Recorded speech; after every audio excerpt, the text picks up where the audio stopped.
এক আল্লাহর সিজদা করি, আপনাকে নবী বলে স্বীকার করি, আপনার কথার অনুসরণ অনুকরণ করে চলি।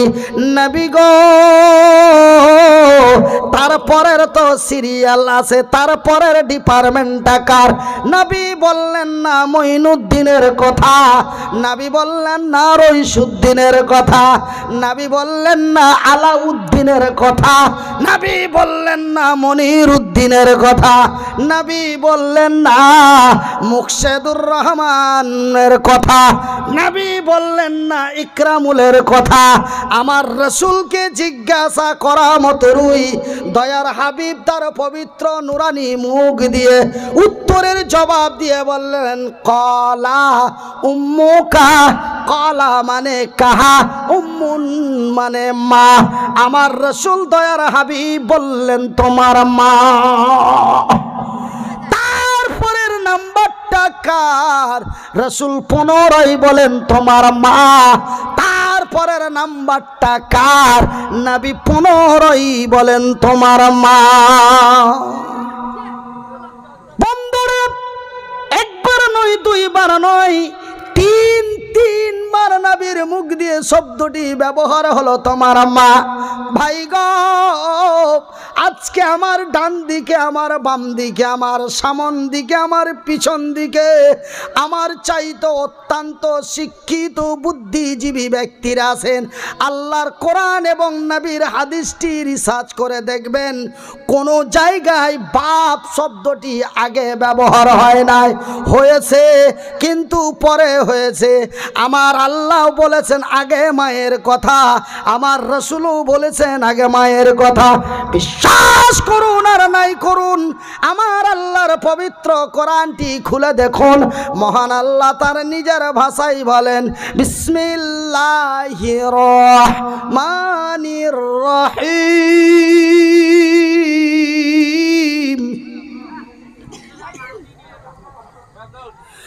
ওয়াকাযা রাব্বুকা আল্লা তা'বুদু ইল্লা ইয়্যাহু ওয়া বিল ওয়ালিদাইনি ইহসানা। রে বিশ্ব জগতের নর নারীরা, রে বাংলাদেশ, আসাম, বেঙ্গল সীমান্ত এলাকার লোকেরা, রে পৃথিবীর নর নারীরা, আমি আল্লাহ তোমাদের মানুষ রূপে সৃষ্টি করেছি। ওয়া খালাকনাকুম, আল্লাহ আমার ভাইরা, আমার আব্বা জানেরা, আল্লাহ রব্বুল আলামিন আমাদের মানুষ রূপে তৈরি করেছেন। খালাকাল ইনসান, আমি তোমাদের মানুষ রূপে মানবতা দিয়ে তৈরি করেছি। ভাই গো, খালাকাল ইনসান শুধু তোমাদের মানুষ রূপে তৈরি করে ছেড়ে দিনাই, আল্লাহ মাহুল বায়ান, আমি তোমাদের কথা বলার শক্তি দিয়েছি। আর একবার বলেন, আল্লাহ নারাজ হয়ে যাবে। আজকে যদি কথা না বলতে পারতাম, মূল্য থাকতো, এই সোফাটাতে বসতে দিতেন, আপনার পাশে বসতে নিতেন। ওই রাস্তাতে কয়েকটা ভিখারি দেখে আসলাম, ওই জায়গাতে আমাকে শুয়ে শুয়ে ভিক্ষা করতে হতো। কিন্তু আজকে বলার এই দুটো নিয়েছে, হাত নিয়েছে, পা নিয়েছে, কিন্তু বয়ান দিয়েছে, কথা বলার শক্তি দিয়েছে। জোরে বলুন। আমার ভাইরা, আমার আল্লাহ রব্বুল আলামিন তার নিজের ভাষা দিয়ে বলেন, রে বিশ্ব জগতের নর নারীরা, আমি আল্লাহ তোমাদের মানুষ রূপে তৈরি করেছি। মারামারি, পিটাপিটি, ঠেঙা ঠেঙি করার জন্য নয়, মদ মাতলামি না মগিবাজি ছিড়ারি করার জন্য তোমাদের বানায় নাই। রে বিশ্ব জগতের নর নারীরা, আমি তোমাদের বানিয়েছি শুধুমাত্র একমাত্র আমার ইবাদত বান্দেগীর জন্য। নারে তাকবীর। আমার ভাইয়ের, আমার বন্ধুরা, এই জন্য আমার আল্লাহ বলেন ওয়াকাযা রব্বুকা আল্লা তা'বুদু ইল্লা ইয়াহু ওয়া বিল ওয়ালিদাইনি ইহসানা।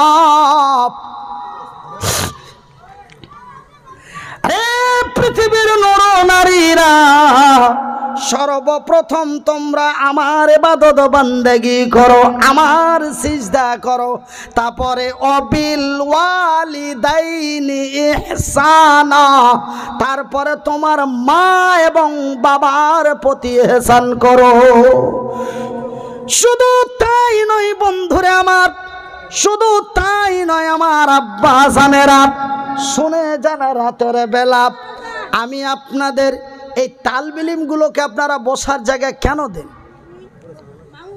এই মাদ্রাসার তালবিলিমগুলোকে সাইডেই কোনো জায়গায় রাখবেন কেন? এ মাহফিল থেকে মানুষ উঠাউঠি করলে অত্যন্ত বাজে মনে হয় এবং কথা বলার এনার্জি নষ্ট হয়ে যায়। এদেরকে এদের এই মাদ্রাসার যারা স্টাফ, মাদ্রাসার যারা শিক্ষক, এদের জলসা শোনার জন্য কেন ছুটি পারমিশন দেয়? কেন এরা এসে যখন বক্তব্য রানিংয়ে আসে তখন এরা উঠাউঠি করে, বা হয়তো হুজুরেরা ইশারা দিয়ে দেয় যে চল রাত হয়ে যে সকালে ক্লাস হবে, এবার ইশারা দিয়ে দেয় উঠে যায়, তখন কিন্তু বলার এনার্জি বা নষ্ট হয়ে যায়। ওনাদেরকে এরপরে কোনো জায়গায় মাহফিল হলে, মাদ্রাসা হাফেজিয়া মাদ্রাসা হোক, খারেজিয়া মাদ্রাসা হোক, ওই তালবিলিমদেরকে একটা সাইডে কোনো জায়গায় দাঁড় করে রাখবেন, প্যান্ডেলে বসতে দেবেন না। ওরা সময় মতো আসবে, সময় মতো বেরিয়ে চলে যাবে। আর মানুষের মধ্য থেকে যখন উঠাউঠি হচ্ছে তখন একটা অন্যরকম দেখাচ্ছে। আমার ভাইয়েরা, আমার আব্বা জানেরা, তবে মহান রব্বুল আলামিন, তবে এই আয়াতের দ্বারাই পাওয়া যায় যে আল্লাহর পরে পরেই আল্লাহ মায়ের স্থান দিচ্ছে। জোরে বলি সুবহানাল্লাহ। শুধু তাই নয়, বিশ্ব জগতের নর নারীরা, এই পৃথিবীর নারীদেরকে আমার আল্লাহ কি সম্মান দিলেন। আমার নবী, আল্লাহর নবী, দয়ার নবী, বিশ্বের নবী, নবী মুহাম্মাদুর রাসূলুল্লাহ, বলুন সাল্লাল্লাহু আলাইহি ওয়াসাল্লাম। আল্লাহর নবী, দয়ার নবী, বিশ্বের নবী বললেন, আমার নবী, আল্লাহর নবী, দয়ার নবী, বিশ্বের নবী বললেন, একজন নারীর কি মূল্য রে, একজন নারীর কি সম্মান রে, যেই নারীগুলিকে আপনারা লেখাপড়ার সুব্যবস্থা করে দিয়েছেন। আল্লাহ, তোমার নবী সত্য, তোমার নবী জীবনে একটি মিথ্যা কথা বলেন নাই। রব্বুল আলামিন গো, আমি মনিরুদ্দিন হাত দুটো দাও নাই, আমার পা দুটি দাও নাই, কিন্তু আমাকে চোখ দুটি দিয়েছো। তোমার দেওয়া চোখ দুটি দিয়ে নবীর হাদিসে পড়ে দেখলাম আমার রাসূল দয়ার হাবিব এই বিশ্বের নারীদের ব্যাপারে বললেন, কোন ব্যক্তির যদি প্রথমে একটা মেয়ে হয়, তারপরে যদি আরো একটি মেয়ে হয়, তারপরে যদি আরো একটি মেয়ে হয়, আমার ভাইয়ের, আমার বন্ধুরা, হাদিসের মধ্যে দুইটা অথবা তিনটি মেয়ের ইবারত রয়েছে। তিনটি মেয়ের কথা বলা হয়েছে, দুইটি মেয়ের কথা এক জায়গায় বলা হয়েছে, এক জায়গায় তিনটি মেয়ের কথা বলা হয়েছে। আমার রাসূল দয়ার হাবিব বলেন, কোন ব্যক্তির যদি প্রথমে একটা মেয়ে হয়, তারপরে যদি আরো একটি মেয়ে হয়, তারপরে যদি আরো একটি মেয়ে হয়, এমনি করে পর পর দুই অথবা তিনখানা মেয়ে হলো, আর ওই মেয়ে তিনটিকে আদর দিয়ে, আদর করে, যত্ন করে, ভালোবাসা দিয়ে, মহব্বত দিয়ে, উদারতা দিয়ে, শিক্ষার অধিকার দিয়ে, জমি জায়গার অধিকার দিয়ে, এমনি তিন কন্যার বাবা, তিন মেয়ের বাবা বিয়ে দান দিয়ে দিল। আর বিয়ে দান দেওয়ার পরে ওই তিন কন্যার বাবা মরে গেল। আমি রাসূল দয়ার হাবিব বলছি, ওই তিন কন্যার বাবা মরে যাওয়ার পরে অবশ্যই আমার আল্লাহর গ্যারান্টি জান্নাতি। একদম গ্যারেন্টি আমার আল্লাহর জান্নাতি। ভাইজান বয়সটি আমার 40 বছর হয়ে গেল। কত হলো? 1-2 করে 14টি বছর লেখাপড়া করেছি। 1-2 করে 6.5 বছর ধরে, 1-2 করে 6 বছর ধরে ভাইজান ওয়াজ শুনে বেরিয়েছি।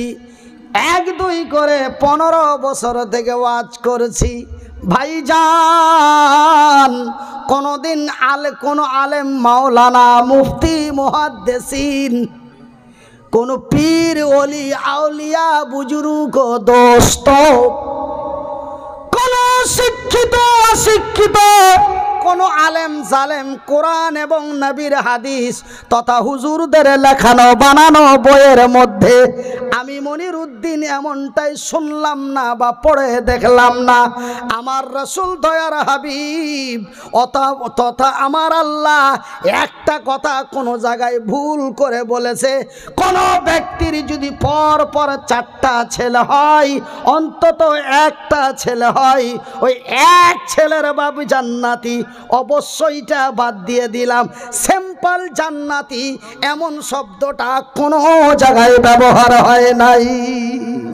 না বলেছে আমার আল্লাহ, না বলেছেন আমার রাসূল, না কোনো আলেমের মুখে শুনলাম, না কোনো জালেমের মুখে শুনলাম। কিন্তু স্পষ্ট সেই হাদিস রাসূল বলছেন 3 কন্যার পিতা অবশ্যই আল্লাহর গ্যারান্টি জান্নাতি, 2 কন্যার বাপ অবশ্যই গ্যারান্টি আল্লাহর জান্নাতি। এত বড় মূল্য, এত বড় সম্মান এই পৃথিবীর নারীদেরকে আমার আল্লাহ তার রাসূল দিয়েছে। জোরে বলি আলহামদুলিল্লাহ। আর একটু আস্তে বলা যাবে না? শুধু তাই নয়, এই বিশ্বের নারীদেরকে আমার আল্লাহ আরো কত সম্মান দিলেন। ভাইজান বিশ্বাস করুন আর নাই করুন, আমার আল্লাহর পবিত্র কোরআনটি খুলে দেখুন। ভাই গো, আমার আল্লাহ তার পবিত্র কোরআনের মধ্যে তিনি সুন্দর ভাষায় বলেন, বিসমিল্লাহির রহমানির রহিম।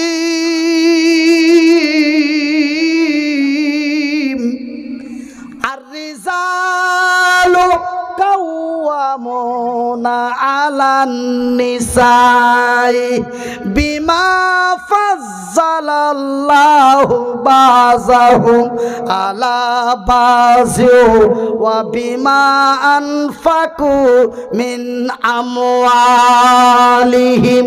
আমার আল্লাহ রাব্বুল আলামিন সুন্দর করে স্পষ্ট ভাষায় তিনি বলেন, আর রিজালু কাওয়ামুনা আলান নিসা, পুরুষেরা হলো নারীদের সংরক্ষণকারী, হেফাজত করনে ওয়ালা।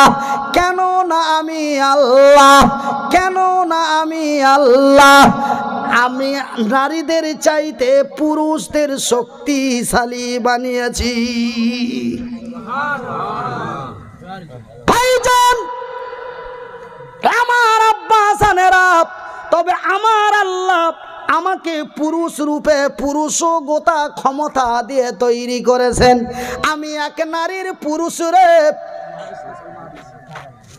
দেখো, আমি এক নারীর পুরুষ গো। আমার আল্লাহ আমাকে পুরুষগোতা ক্ষমতা শক্তিশালী করে তৈরি করেছেন। কিসের জন্য রে?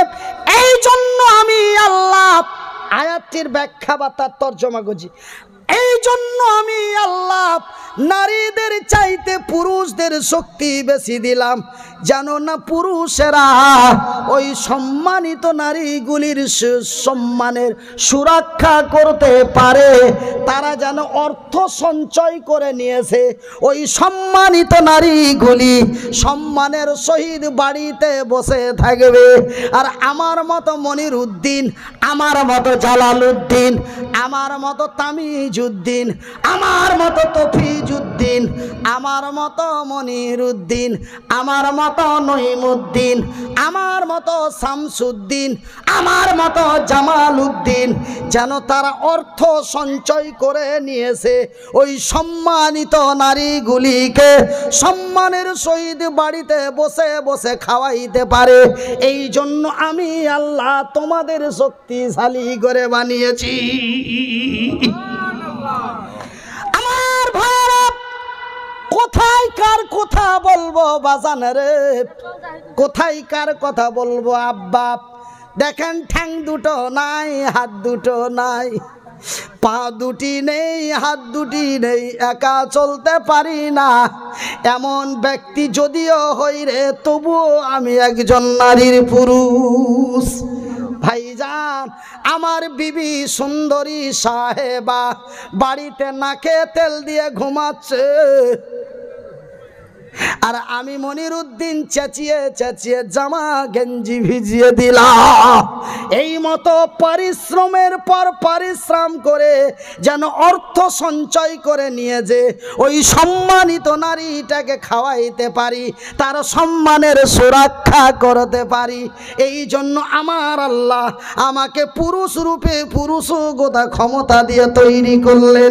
ভাইজান, আপনি পুরুষ হয়ে যদি আপনার পুরুষগতা ক্ষমতা না থাকে, আপনার বিবি যদি আপনার বাইকে বসতে পছন্দ না করে, আপনার খালাতো ভাইয়ের বাইকে যদি বসতে পছন্দ করে, তবে আপনি পুরুষ নয় রে, আপনি যেন কাপুরুষ। আপনার বিবি সাহেবা, আপনার সুন্দরী রমণী আপনাকে দেখলেই লাখ ছিটকা দেয়, আর ওর ফুফাতো ভাইকে দেখলে আবার মুচকি টানে হেসে আসে, তার মানে তুই পুরুষ নইস, তুই কাপুরুষ, তুই কাপুরুষ নইস, তুই লামুরাদ, তুই লামুরাদ। লামুরাদের বাংলা জানেন? লামুরাদের বাংলা হলো হিজড়ে, বাড়োয়া।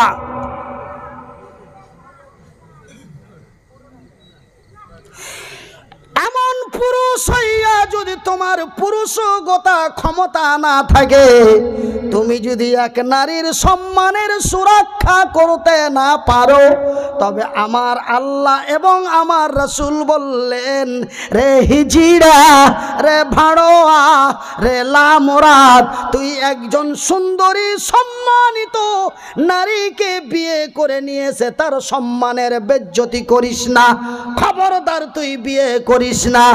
আল্লাহ তার রাসূলের বিধি বিধান অনুযায়ী আল্লাহ নিষেধ করেছেন এবং আমার রাসূলও নিষেধ করেছেন।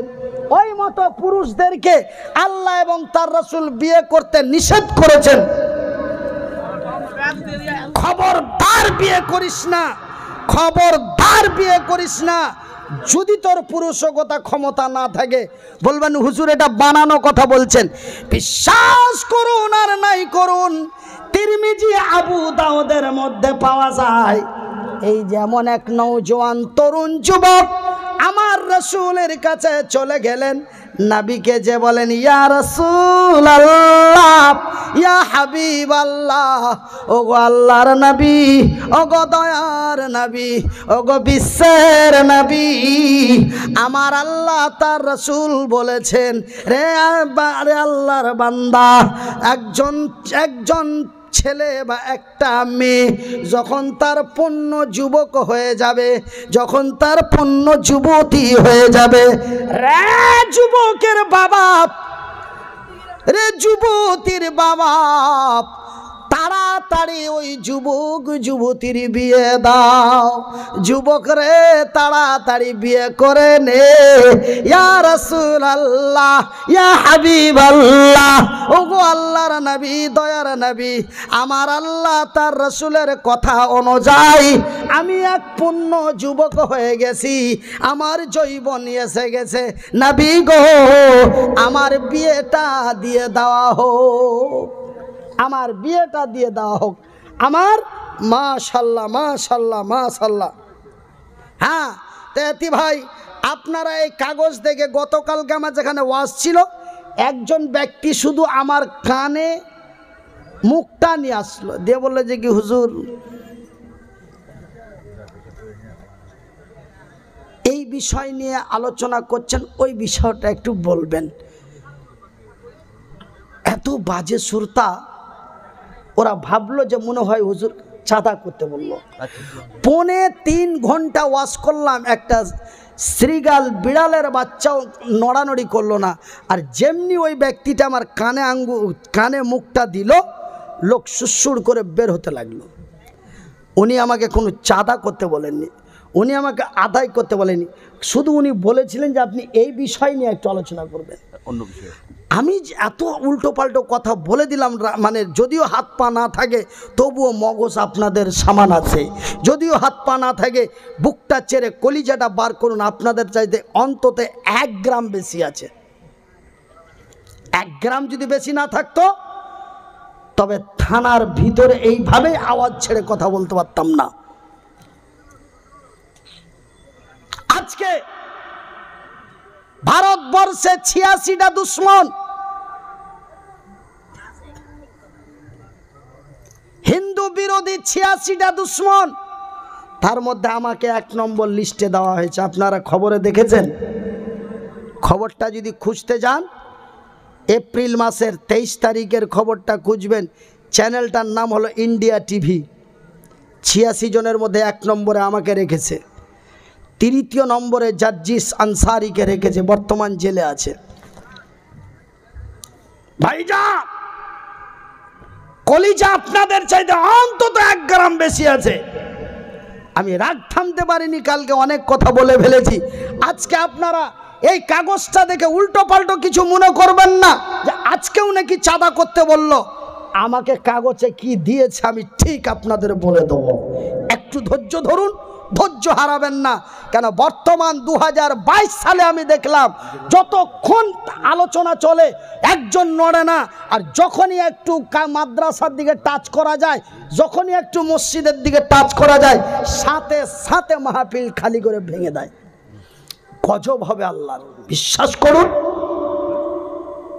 আপনি কান ভরে ওয়াজ শুনছেন আর নবীর মাদ্রাসার কথা শুনে আপনি প্যান্ডেল খালি করে দিচ্ছেন, আল্লাহ লানাত পড়বে। আপনি দিতে পারুন আর নাই পারুন বসে থাকুন। কেউ যদি 500 টাকা দেয় তাকে একটু দোয়া দিয়ে যান, অতটাই নেকি আপনি পাবেন। কেন চাঁদার নাম শুনে মাহফিল খালি করবেন? এটা কোন চরিত্র? আপনি কি জানেন যে আপনি নবীর মাদ্রাসার দুশ্মনী করলেন? আপনি উঠে চলেন, আপনি ভাবলেন যে কি আমি উঠে চলে গেলাম? না, আপনি হলেন নবীর মাদ্রাসার 1 নম্বর শত্রু পৃথিবীর মাটিতে এবং আল্লাহর নজরে। কেউ মসজিদের কাল চাঁদা আদায় হওয়া দেখলেই প্যান্ডেল খালি করে পালিয়ে যায়, আপনি আল্লাহর ঘরের 1 নম্বর দুশ্মন। তার মানে আপনি যখন আল্লাহর ঘরের দুশ্মন মানে আল্লাহর দুশ্মন, আল্লাহর আপনি শত্রু। ভাইজান 2 টাকা দিতে পারেন আর নাই পারেন জায়গা মতো বসে থাকেন, কোনো ব্যক্তি দিচ্ছে তাকে একটু দোয়া দেন, আল্লাহ তোমার উপরে রহমতের নজর দিয়ে দেখবে কাল কিয়ামতের দিন পর্যন্ত। সুবহানাল্লাহ বলুন। সেহেতু আপনারা একজন অকারণে বিনা মুসিবতে বিনা অসুবিধায় আপনারা পাছা ছাড়া দিয়ে বাইরে যাওয়ার চেষ্টা করবেন না। শেষ আখেরি মোনাজাত হবে, আপনাদের জন্য তবারকের ব্যবস্থা রয়েছে, মাংস ভাত নাকি কি? আচ্ছা, তো মাংস দেওয়া আছে তো খিচুড়িতে?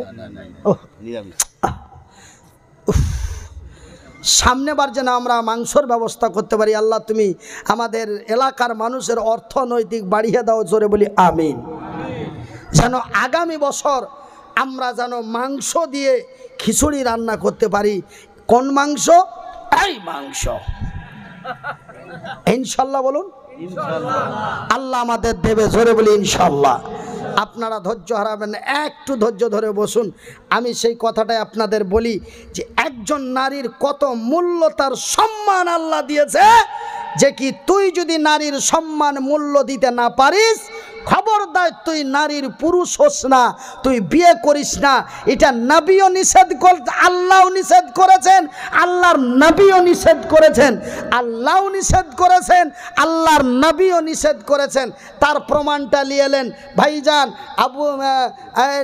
নবীর কাছে এমন এক তরুণ গেলেন ইয়া রাসূলুল্লাহ আমার বিয়েটা দিয়ে দেওয়া হোক, আমি পূর্ণ যুবক হয়ে গেছি, আমার অঙ্গ প্রত্যঙ্গে যৌবন এসে গেছে, আমার বিয়েটা দিয়ে দেওয়া হোক।